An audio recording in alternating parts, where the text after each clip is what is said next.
நான் இப்ப என்ன யோசிச்சு பார்த்தனால்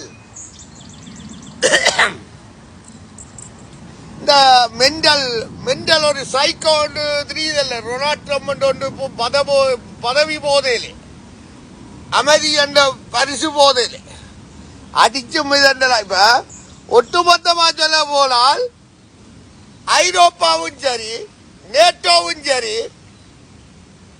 ஜனநாயகமும் சரி, குடியரசும் சரி, கிரிமினல் குற்றவாளிகள் ஆல் கண்ட்ரி எவ்ரிதிங். அது எப்படி கேட்டா ஆல் கண்ட்ரி எவ்ரிதிங் அது மஹிந்த ராஜபக்சே நீங்க கேட்கணும். இப்ப நான் கேட்க வேண்டியதில்லை, நீங்க கேட்கணும். நீங்க தானே கொலை எழுதுறீங்க, நான் ஏன் கேட்கணும்? நான் சொல்றேன்.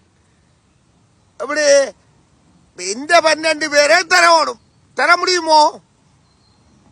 இப்ப எந்த குடும்பம் வேணாப்பா, நீங்கள் துறைமுகத்தை எடுக்கிறாங்க, இது